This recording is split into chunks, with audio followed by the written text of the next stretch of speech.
Welcome to Creative Conversations, where creatives connect and inspire. I'm Sophia, and today we'll be diving into the creative world of Trevor Shepherd.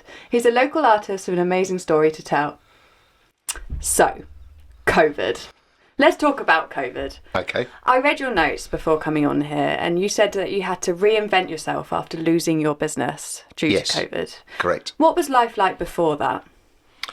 So before COVID, I mean, if I roll right back, I started life doing fine art and three-dimensional design.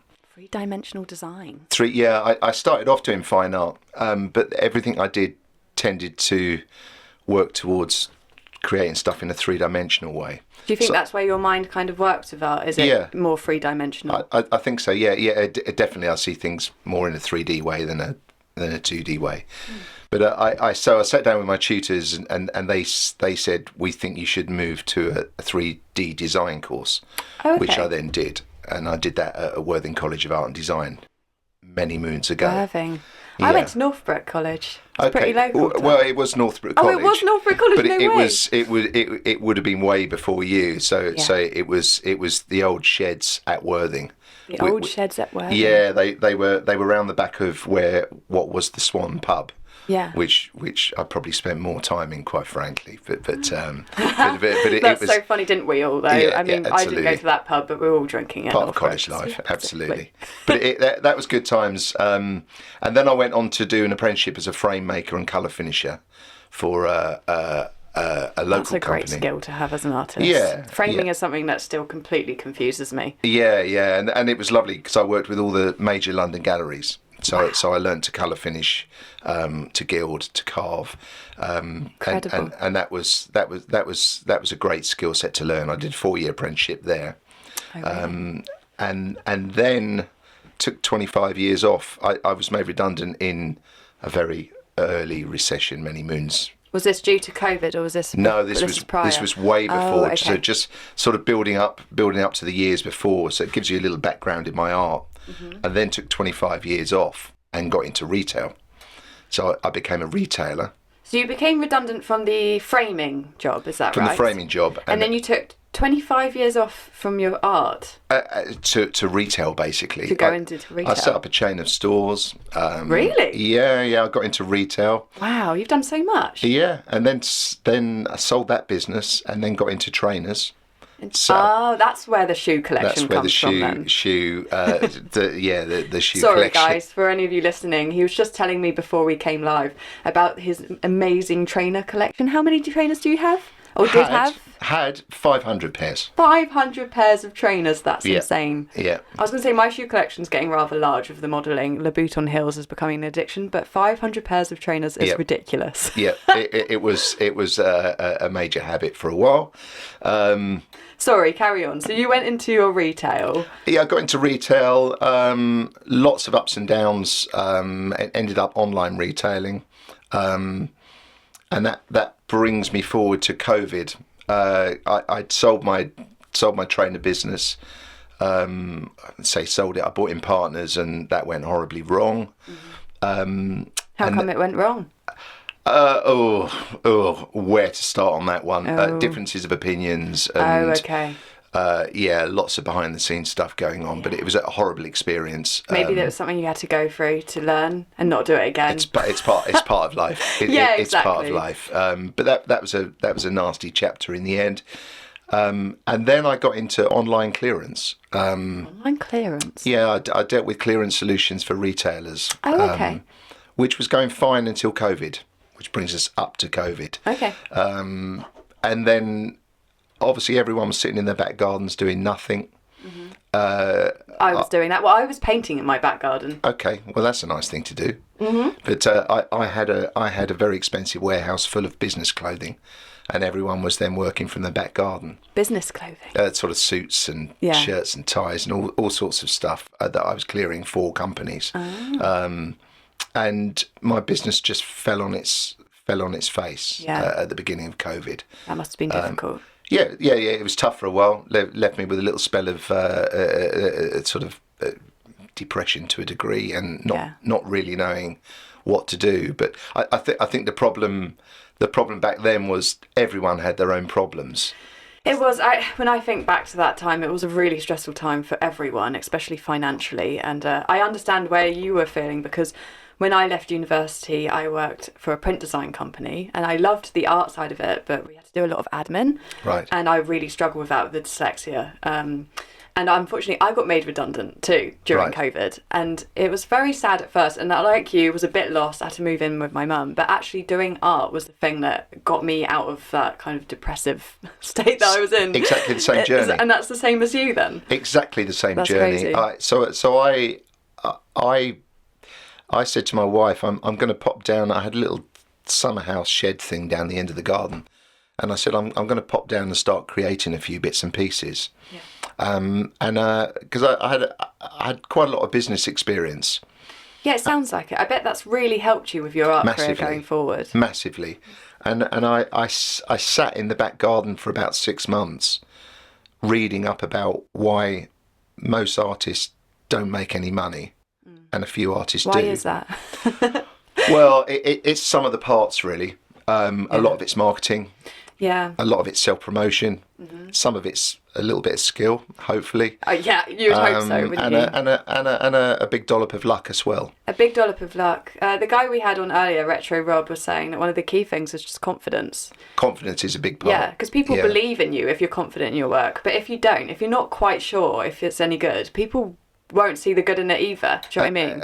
And that's true, but more importantly, it's believing in yourself. Yeah, 100%. And a lot of artists don't. I know, it's very sad, that, isn't it? Yeah, and a lot of artists I see don't have the self-worth. They create these amazing pieces of work, and I've seen incredible pieces of work that are peanuts, and you think, well, that's probably taking you 30 hours to create, and then you're asking 80 quid for it. Yeah, why do they do that? I don't know. But I think it's quite scary to get the pricing right on artworks. I remember when I was selling art during COVID lockdown in my garden, I think I was selling paintings for like £100 a piece, which were taking me forever. Yeah. But for me, £100 at the time was like, yay, oh my God, that's amazing. Yeah. And Someone's bought my work. Someone's bought my work, Yeah. And it takes a while to learn, like, oh no, you've got to think about the paints you're using and the time you put into it, and also Absolutely. the years of experience that you've had also should be factored into that price. Yeah. And you do have to be confident in that. You do have to be confident. I've got a relatively mathematical brain too, so I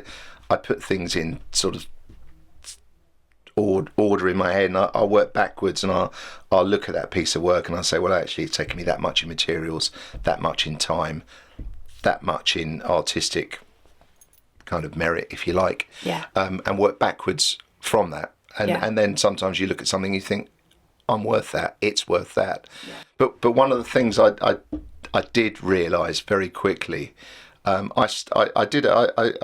read a little article on currency art. Currency art? Yeah, there's a big underground movement for currency art. Is this where people avoid tax by buying paintings? No. Because I've been learning all about this recently. That's a whole different ballgame, I was like, how can I charge millions for my paintings? And suddenly I learned about this whole other world of the art industry that I did not know about. Yeah, that's tax avoidance, all kinds of things. Yeah, no. What I'm talking about is actually defacing banknotes. Defacing banknotes? Yeah, so you'll take a banknote, let's say you take a £10 note, and then you'll recreate artwork over that banknote, which that's so cool. Always has been illegal, in the same way that graffiti's illegal. It's you can't deface a banknote. So, but I mean, 200 years ago, you might have been put in prison for it.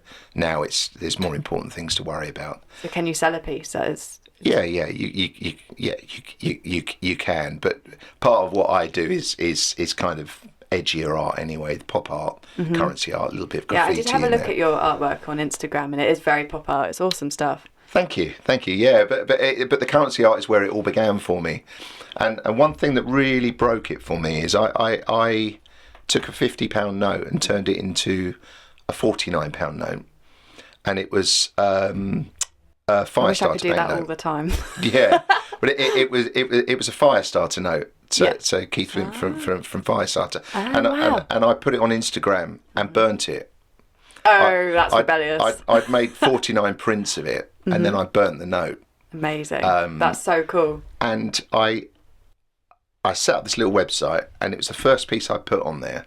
and I put them on, and I came downstairs in the morning, and I said to my wife, "You're not going to believe this, but they've sold out."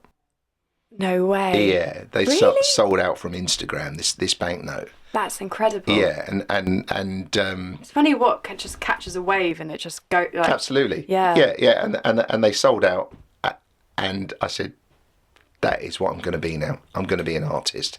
This is what I'm going to do. And that was from the COVID lockdown when you were just at home. That was right at the beginning of lockdown. Yeah, what a confidence boost though. So you took all that time away from your art. Yeah. And then it's almost sometimes when you have time away is when the biggest inspiration comes to you because you've got like a clean slate. Like, and for me, I took some time off from my art when I was modelling. Yeah. But what I didn't realise is while I was modelling, I was travelling the world, seeing different fashion designers, meeting all these creators, and I didn't realise how much inspiration and creativity is getting fed into my brain. Yeah. So when I came back to my art, suddenly I had all these amazing ideas and new creative concepts and things I wanted to experiment with that I hadn't had before. Totally. So sometimes it's quite nice to have that fresh take on your art. Yeah, and obviously I'm 54 now, and I've done a relative amount in my life, and I've always been creative. So there's a lot of bottled up stuff that I took and put into my work. Yeah. So there's a lot of me in my work, Yeah. and a lot of influences on things It can that. be like therapy art, can't it? When you Totally. create it, it's Yeah, just like totally. a new way of trying to get everything out that you're feeling and thinking. Yeah. And that's Yeah. so cool because with your work especially, you can have a voice with it. You can really try and tell a story. With mine, a lot of it is pattern making and florals. There's not so much you can... In my mind, I'm letting out all the emotions that's in it, but it's... with yours, you can have a bit more of an impact. You can be quite punchy with it in some ways. Yeah, and you can make little subtle statements. I'm not too political with my work, but I sometimes I put little quiet messages in there. Yeah. Into my work that people won't necessarily pick up on, but I know they're there. Yeah. And the currency was a big part for me. Yeah. But what I realised is the marketing is as important as the art. Yes, definitely. And the first thing I did was look at what everyone was selling their artwork for, and I tripled mine and made myself 3 times more expensive than everybody else. And it genius. was a game changer for me. Really, because people see a high price and think, oh, he must be really good then. And people forget that, like artists forget that I'm not saying you're not good at it, you are, but like putting the price up definitely actually encourages art buyers to go, oh, I probably should go for him because, you know. Well, there's a perception. There's perception, and it's interesting because I used to sell on Amazon and eBay. Your art? No, when I was selling clearance. Oh, yes. I sold a lot of clearance and liquidation, and it was a lesson I learned. Because I'd sell a particular product on eBay for maybe £10, and at the same time I'd be selling the same product on Amazon for £30, exactly the same time. So every morning I'd have sales coming in for £10 and £30. That's a good way to learn. Yeah. Yeah. And it was a really interesting lesson because it's the perception as much as the price. So people perceive your work to be. So I went down that route, and I thought, actually, my work's worth it. Yeah. It's unique enough. I'm confident in what I'm doing, and I know where I'm going. Yeah. So these are my prices. Amazing. If you don't want those prices, that's fine. There's loads of artists out there. Exactly. They can go and find something cheaper. Yeah, you know. yeah. And I've built up a really good clientele of amazing customers that have followed my little journey. And now some of them have become friends.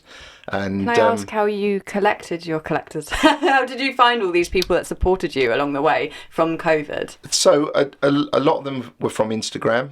Yeah, same. And then, it's an amazing platform. Yeah, and then a lot of them are from shows that I've done, either solos or collective shows. So how many shows have you done? I've done solo-wise now, probably 8, maybe 10. Wow.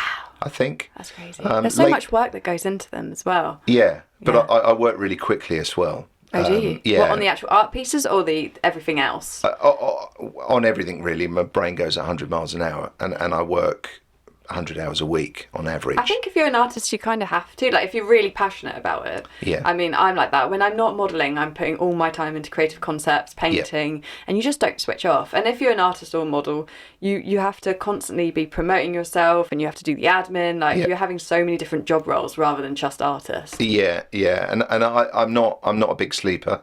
So, oh, really? Yeah, and I'm very often up at 3-4 o'clock in the morning working. I wish I could do that, but with modelling, I just look haggard the next day if I don't sleep. Well, it's not a problem But for I used me. to work all through the night at university on my paintings. Yeah. And that's what I got used to. And then I remember once I realised I was knackered all the time and in this kind of dreamy-like state that I had to sort that out. So I had to rewire my brain to be a morning person instead of a night person with doing my work. And I think a lot of creatives have this, where you have like a time where you're most creative. Yeah. And naturally for me, it was in the middle of the night. I was suddenly like, oh, I need to do this now. And having to try and rewire that. So you have a coffee in the morning, you get going. Yeah. It's quite difficult. But for me, it's about 3:30 in the morning till about 7 o'clock is a mad. really creative time.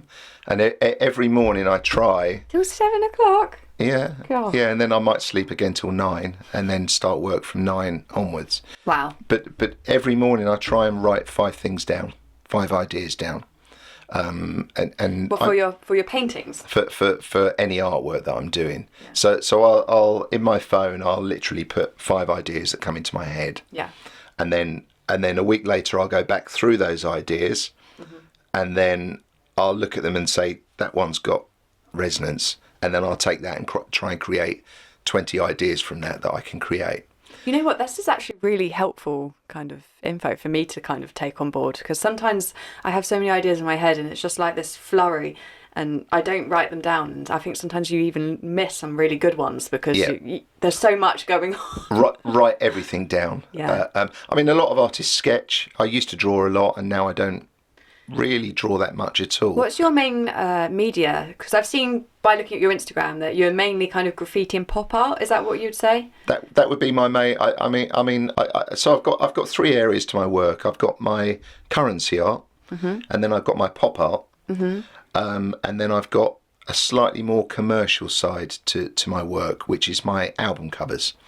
Cool. So the currency art I recreate and work mainly in 3 dimensions. Okay. But I'll take a banknote, cut into it, and then recreate artworurt behind it and work down in levels. I love that. That kind of multimedia makes it so much more interesting. Yeah, and I've sold a lot of currency over the last 5 years. Really? Wow.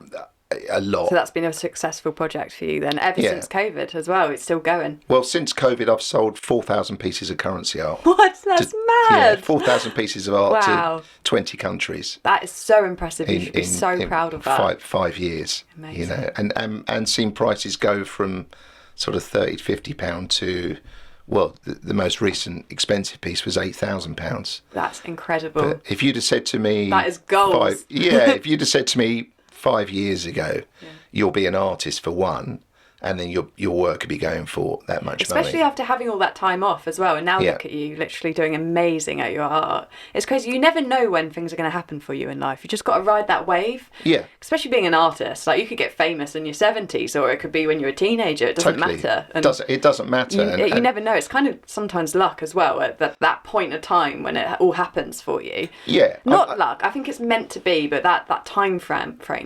I think there is an element of luck to it, but I've kind of always believed luck favours the brave. Yes, so and you've got to put yourself in those situations to be found. Yes, you know, and you've got to keep working. You know, you've got to keep improving those skills. I think the more you put yourself out there, the more you are likely to see those opportunities happen. Yeah, and it's also aligning yourself with the people you need to align yourself. It's networking really, and I'm not a natural networker. Oh, really? No, I'm a one-to-one networker. I said this on a last podcast, very antisocial in real life. Yeah, and I think a lot likewise. of artists are. Yes. Because we need time to process our thoughts and be in our creative mode, and being around other people can be quite draining sometimes. Unless you're hanging out with other artists, and that's difficult to find sometimes when later in life. I'm mindful I sometimes grade people the wrong way, because I've got in my head I have absolute clarity.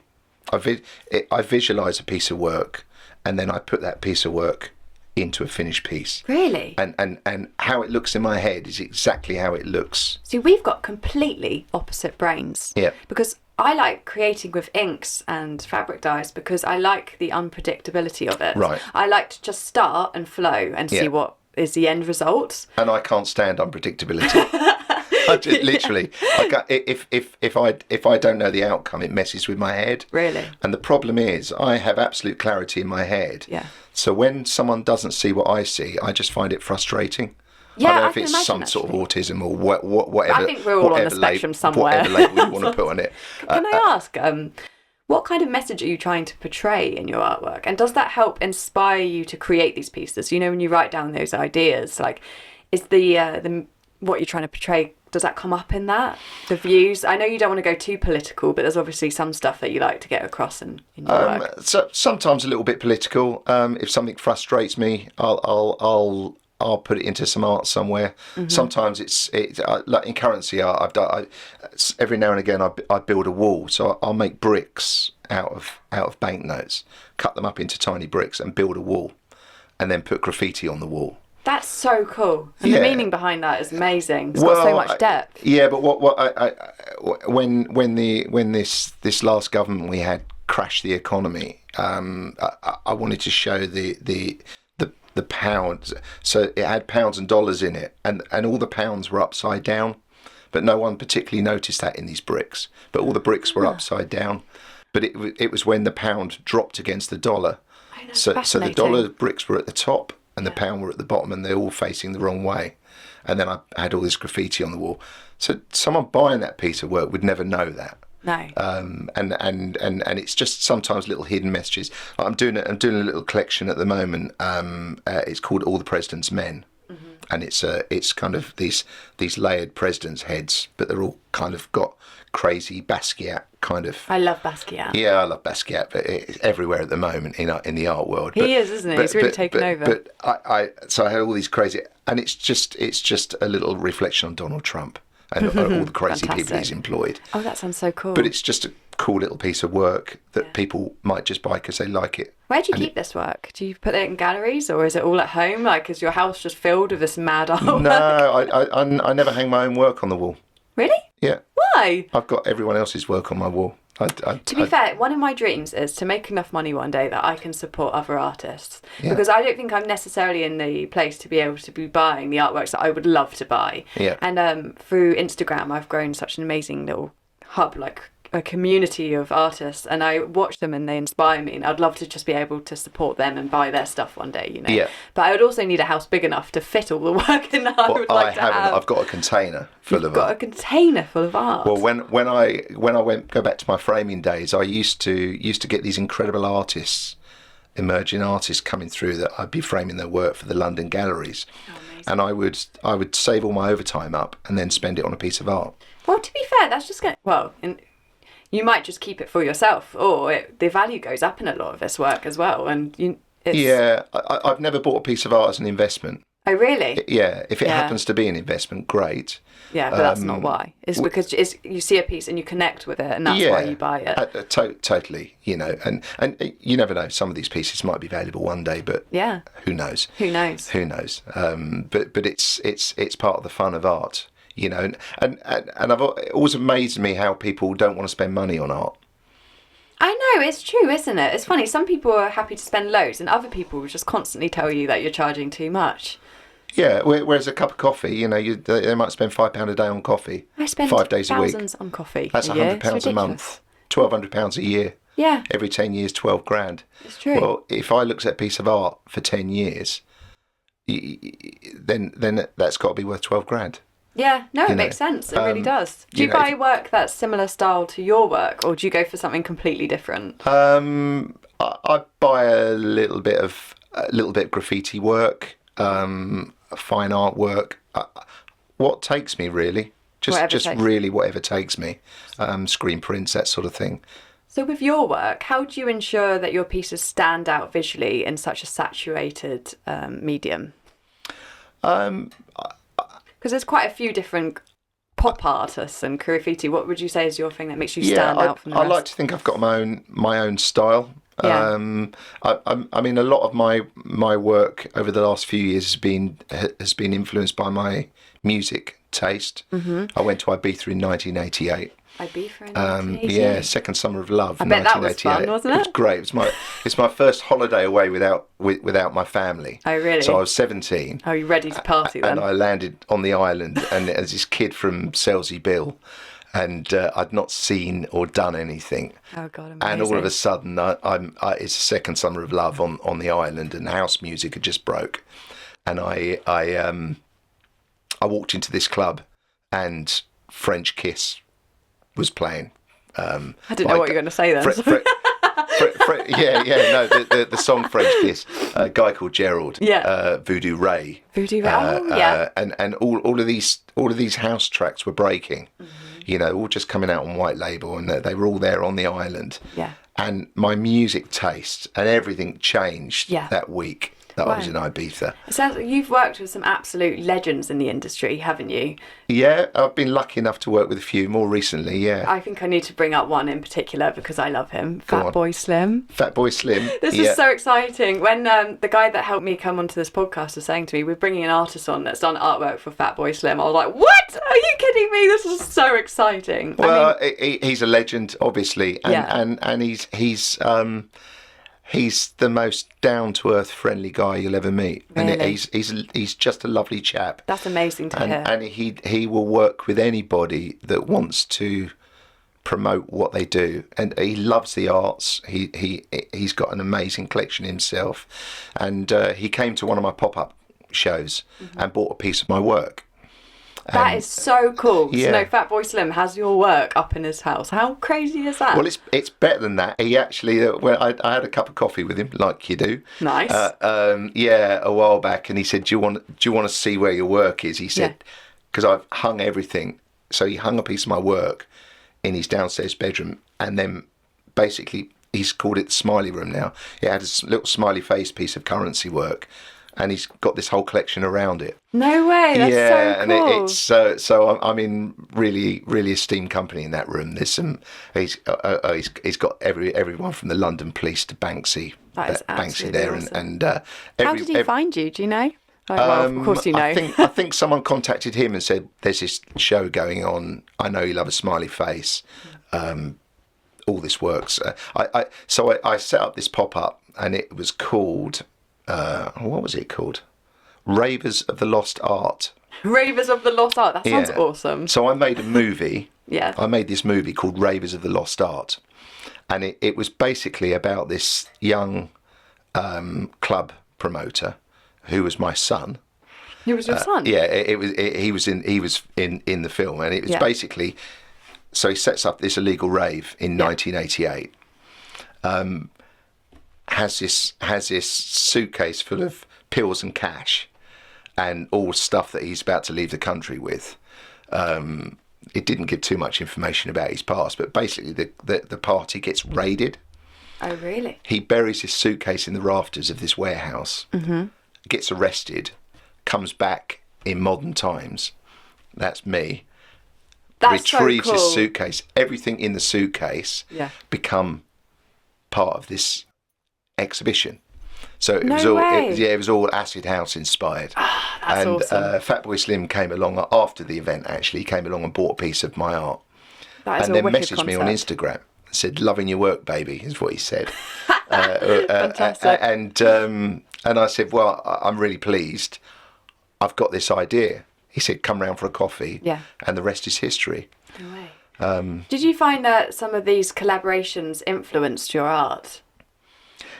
Well, yeah. I mean, Fatboy Slim. I mean, he's an important part of the music scene anyway. He really is. Yeah. And he was someone that I looked up to musically. Someone that I liked.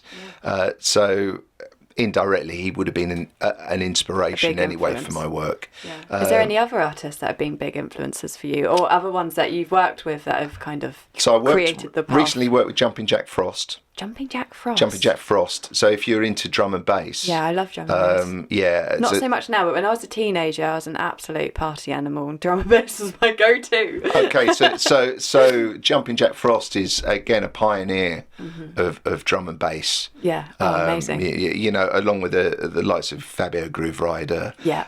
Ronnie Size, and people like that. So Jumping Jack Frost is another legend. Yeah. So I recently did a piece for him, which I gave to him at a gallery exhibition in Soho. You gave it to him? Yeah, I gave him the artwork. Wow. So did he come to your exhibition then? Did he know he was getting a piece? He knew he was getting a piece, yeah. And what I tend to do is visual biographies of their life and influences. Oh, okay. So I spent about 6 months interviewing him, and we just share WhatsApp messages. Yeah. And when I said, when an idea comes into your head of something that was part of your childhood, just ping me a message, and I'll just send you a thumbs up. And that's what we did for a while.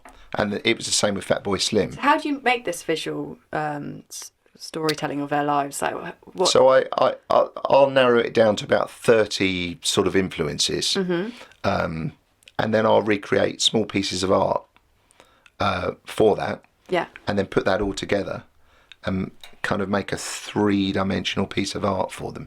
3-dimensional piece of art? Yeah, so I build layers up. Yeah. And then I'll resin coat the whole thing, so it looks like a flat piece of work, but it looks 3-dimensionally painted. That sounds Hard amazing. to explain without going to my website or I must Instagram. have a proper look through all of this, because I've seen some artworks on your Instagram, but I think some of the 3D stuff I haven't properly seen yet. So I'm going to have to do a proper stalk later and have a look through everything. Absolutely. Well, I'm working more and more in 3 dimensions this year. Yeah. You know, but the guy that really set it off for me, that I like to think he's become a friend now, because absolute legend, is Danny Rampling. Danny Rampling? Yeah. Oh, wow. And how was that? So you created for him as well? Yeah, Danny Rampling was the first superstar DJ that I approached. So Danny Rampling was pre-superstar DJs, really. Oh, wow. So he went to Ibiza back in 86, 87, and took the whole acid house movement back to London, founded Shoom Club, and that was where it all started. So legend, he's an absolute legend. Yeah, and it was the first visual biography I created a piece of work for. So I'm hoping to work with Ronnie Size next. Ronnie Size. Yeah, but right now things are really blowing up. So this is so exciting. It's so good to have you on here and talk about everything, especially as it's just on the upwards, you know, with everything. Well, touch wood. You know, I mean, the art world's feast or famine. You know, tomorrow's. You just got to keep pushing. Fish and chip paper, you know. So you just got to keep pushing and keep doing you. So you've exhibited all over the world, haven't you, in lots of different places? I've just finished a solo in New York. In New York, amazing. Yeah. So Kraus Gallery in New York. Wow. That was a sellout. Really? I've never been to New York, but it sounds like a greght place for the art scene. I've not been to New York. My manager went out. What? And you weren't me. there? I wasn't there. That's no, crazy. No. Well, it's weighing up being out in New York, the money it costs to be there, against the money you make. No, that's true actually. You know, and I just Kraus Gallery works in a slightly different way. He has a lot of private clients, so he doesn't have a party. He doesn't have a private view like we do in the UK. He has lots of individual clients. So he actually sold 75% of my work before the launch opened. Really? So everything opened up with red dots. How impressive is that? So yeah, that was a major buzz. You know, he just messaged me the day before the event and said, we're 75% sold out. Can you get some more work over? What an incredible feeling to know your artwork is all over the world at different people's homes. You know, doesn't that make you feel so happy? It's a massive buzz. I mean, Kraus Gallery messaged me this week. He asked for 2 more pieces to be sent over, and I tracked them. They were on the plane. Yeah. And he emailed me to say they've just sold. Both have just sold. Oh, really? Before they've even landed. Amazing. That's so cool. You know, so it's a massive buzz, you know. How do you find the different cultural scenes influence your work? So all the different places that you've exhibited and been to. Do you find the cultural scenes impact it in some way? I I think everything impacts your work. I think Yeah. I think every aspect of life impacts your work. Yeah. Sometimes it might be something you hear, something you see. That's so true. And again, it goes back to just making these little notes. Yeah, and I do know. think it's very important as an artist to just experience as much as you can and take in everything, because you don't know what's Absolutely. going to be that next thing that inspires you. No, absolutely. Sometimes you can just wake up with an idea. Yeah. And I've woken up with some weird ideas and then just run with it.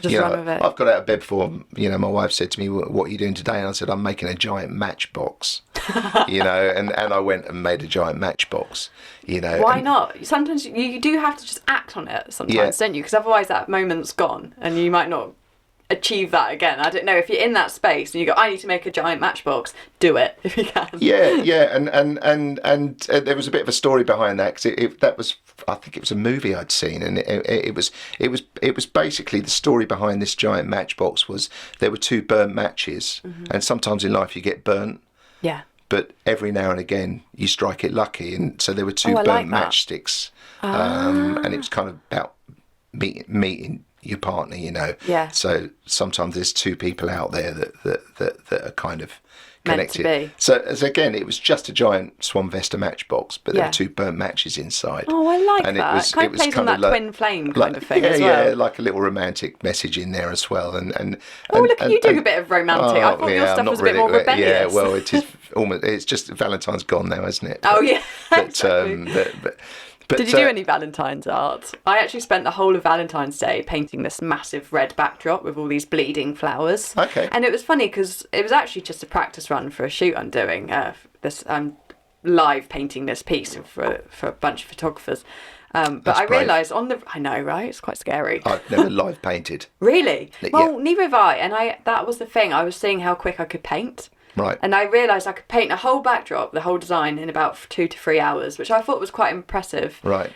Because there will be videographers and everything. You can't drag it out. You've got to just bish bosh bash. But luckily, part of the bleeding flowers is, if it's messy, it doesn't matter. It's part of the design. Yeah, my brain in my artwork's far too orderly to be. I bet you would struggle having people watch then if you don't want, because you need to sit down and plan that properly.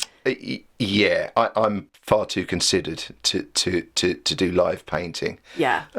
It would freak me Even though out. it'd be really wicked if you could, say at your exhibition, have a big canvas up and just spray paint it, bush bosh, like just something quick. Yeah. Then sell it for thousands and be like, done. Yeah. Right in front of your eyes. that would freak me out too much. Really? But again, I'd rather be behind the scenes. Yeah, I get that, and a lot of creators are, Yeah. Like, Yeah. I am a rare one being a model that I like being in front of the camera, but so many artists don't. Yeah. Well, even the last event, I said to my manager, I'd rather DJ it. Yeah. Oh, really? That would be so cool. So do you DJ as well then? I play music. I'm not a DJ. Yeah. I'm not a DJ, but I love my music. Yeah. And I do play now and again. And music impacts art in so many ways, doesn't it? Like when I can't paint without music. If there's no music on, I don't know how to flow the same. But when there's music going, it feeds that, and it almost kind of. So, what music do you play when you're creating your music? It really depends on the artwork. Like this piece I was painting on Valentine's Day, I wanted it to be dramatic and sad, so it was like Mozart and classical. Oh right, wow. Yeah. Yeah. But then if I'm doing something a bit more edgy, then it's something punchier. Sometimes Yeah. drum and bass is what I need. It just really depends on what I'm creating. Yeah. So I have loads of different playlists for different kind of art pieces that I'm doing. Yeah, I normally have either a bit of house music or hip hop. Yeah. But every now and again, if I'm doing currency art or something, I might put Pink Floyd on. Yeah, I love a bit of Pink Floyd. yeah. Anything that's a bit dreamy and gets me into that state, then fantastic. When I'm modelling, I work with a photographer who's famous for capturing emotions in the eyes. And that's a challenge in itself to do, to try and show that on camera. And I find Lana Del Rey is great for me to just get into that mode. She just sends me off. Send you off into that slight dream world. Yeah. That's that's crazy. But it's amazing when photographers can do that. Yeah, capture that. interesting. Yeah, and it's the same with art though, isn't it? We're trying to capture that emotion. Absolutely. But I have to keep changing the music because I've got a really short attention span. Yeah. So I'll have 30 projects on the go at any given time. Really? Do you not get confused with that? No. So I've got a desk. I've got a desk in my studio that's, I think it's 7 meters by 6 meters. Wow. I just built a big desk right in the middle of my studio, and I'll have work all around it. It's So chaos. you just keep going. You just go. It's chaos, and I literally, as soon as I get bored, I move to the next thing. Wow, that's nice. And just, I know in my head it might look like chaos on the table, but in my head I know where everything is and exactly what I'm doing, and all my work finishes at the same time. So I'll have no work and then 30 pieces. Really? Yeah. Wow, you've obviously found kind of a way that works for you. It definitely works for me.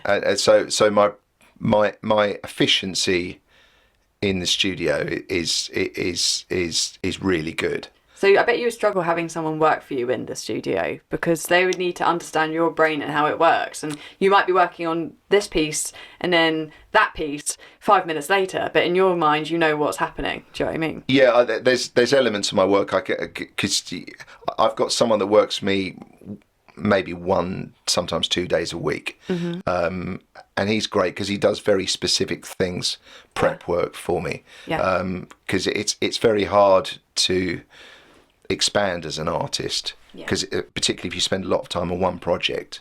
Yeah, it's true, actually. You do have to kind of... That's why a lot of artists don't make any money, because they put so much time into one piece of work that when that piece of work's finished, it's eggs and baskets.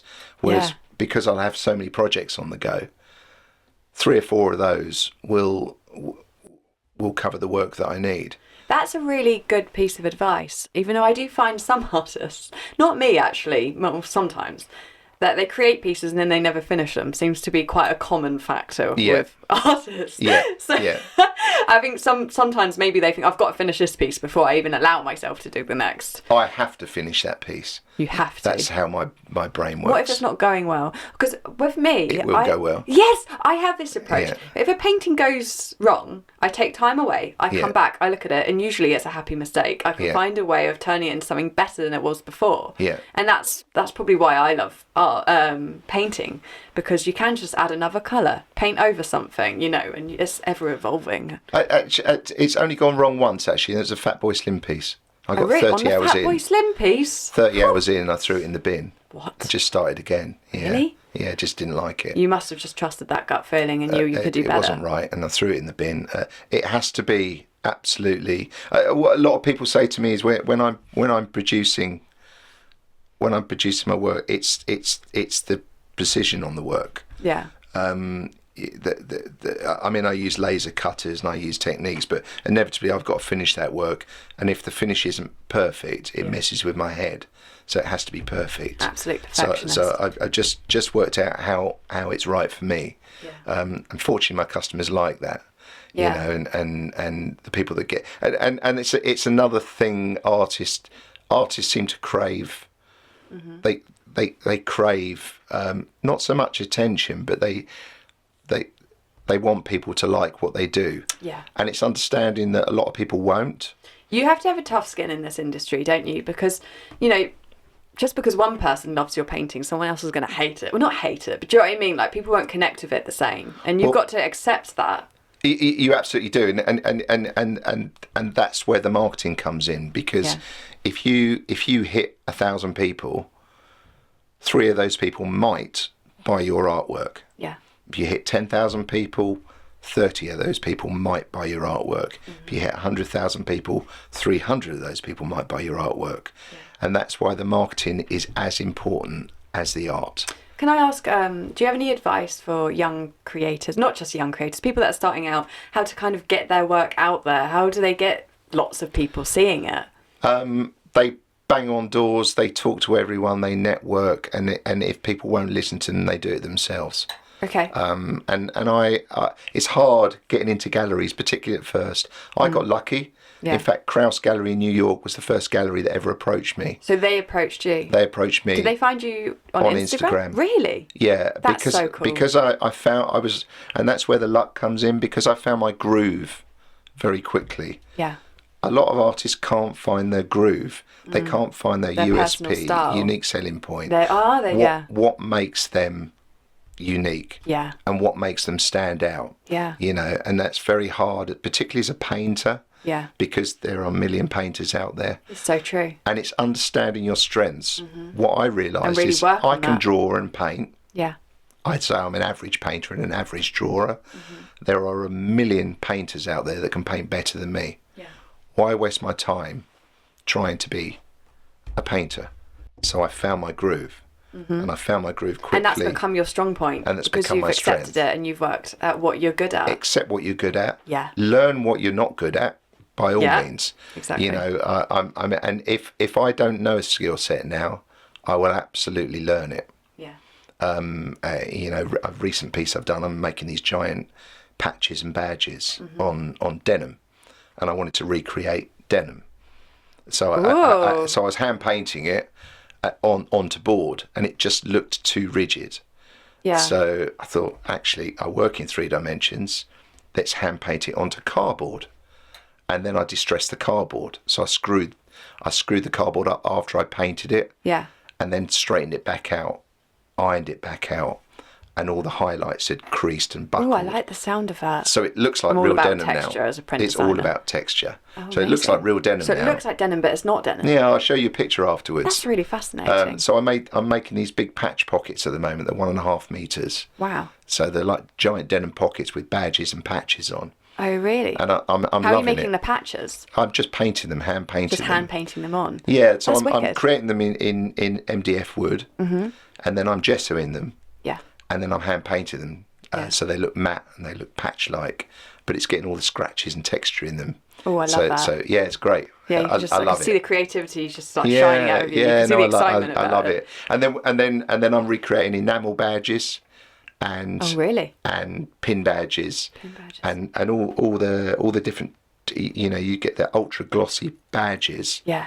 Make the matte parts look even matter, and that hyper realism I'm really getting into at the moment. How did you find painting on denim? Because that's something I want to do. Because I think I told you earlier that I'm hand painting some clothes for a fashion collection that I'll be modelling. Yeah. And I was thinking about distressing a load of denim and working back into it, but I haven't tried it yet. Yeah, go for it. Acrylic paint's the way to go, would you say? Yeah. Yeah, just- Well, I'm not painting on denim. I'm painting denim. So you're painting cardboard to look as if it was denim. Yes. So you didn't try and paint denim in the first place. No. Okay. No, I had to laser cut all the grains of the fabric blown Amazing. up. Wow. So I took a scale of denim and then blew that up and then created a template for a laser cut. Oh, really? And that gives me the texture. And then I hand painted over I'd that. love to try a laser texture. cutter one day. They Laser look so cutting's fun. good. Yeah, well, come to the studio. And, I and would it's- love it's- to. yeah. I would love to have my own studio one day. At the moment, I just work from home. So Right. you can imagine you always have that worry about ruining the place, making a mess. So if Yeah. I had a studio, you can just create as much mess as you want. Well, I've moved twice now. So I've moved from my shed Yeah. to a small studio to 2 small studios. So you've kind of worked To your way one up. massive studio, and it's and I'm about to double the footprint of my studio. So Wow, that's so yeah, exciting. I've got some big plans this year. So Yeah. I was going to ask actually. You're doing an exhibition soon where you've rented a house out in Brighton. Could you tell me more about that? yeah. So the 5th of September. 5th of That's my birthday. Is it? Yeah. Oh, happy birthday for that. You have Thank to you. come and have a glass of champagne. Oh, fantastic! I'd love to. So the 5th of September, we have private view. The event's called Townhouse. Townhouse. So I've rented a Grade 1 listed townhouse near Brighton seafront, Oh, that's cool. and I'm turning it into a gallery for the week. Wow. That's a creative way to get your art out there. I like that. Yeah, absolutely. Your own events are really a really good way of doing it. Yeah. And it's about working a database. Yeah. Keep names, addresses, and emails of Have you everybody. got a book of just all the contacts that you've... I've got about 2,500 people on my database now. Really? And it's Do you have about. like an emailing list? Is that how I you have a do it? mailing list. Yeah, I email at least once a month. Really? and Do you have not- a newsletter? Like a... Yeah, it's not blog? always. Sometimes it's just promotion. Sometimes it's sell. Sometimes it's just to tell people what I'm doing and say hello. Yeah. And it's just reaching out to customers all the time. But the townhouse event is going to be 2 DJs on 2 floors in 4 rooms. The 2 grand rooms Sounds epic. yeah, everything's going to be supersized. Yeah. 100 new pieces of work unreleased. Wow. And then we're just going to go for it. Yeah, that sounds so so, exciting. Yeah, it's going to be a good event. So Tickets it'd be are a free. real mix of musicians and artists, would you say there? Yeah, so we're also linking up with House Culture. who you can find on Instagram as well. Okay. Houseculture.net. Have a look. They're three great guys doing great things for the house music scene. Yeah. They're gonna be having an event on the Saturday. Yeah.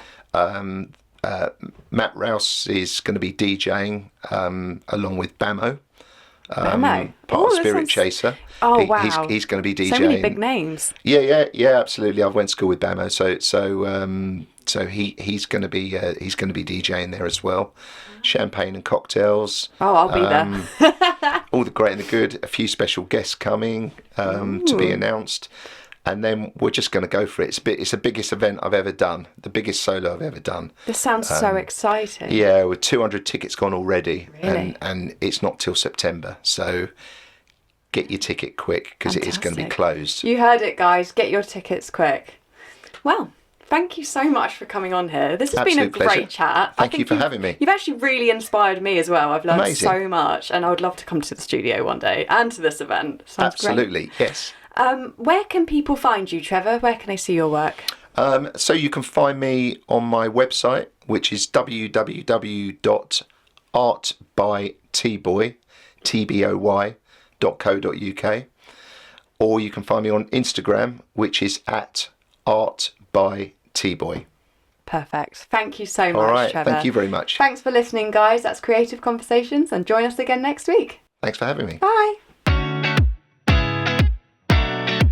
Creative Conversations was hosted by Sophia Gray. It was recorded at Granary Studios, audio production by Granary Digital, additional production support and editing by James Jones. For more information, visit our website at granary.digital. To contact the show, email podcast@granary.digital. Please leave us a review wherever you get your podcasts and follow us on social media.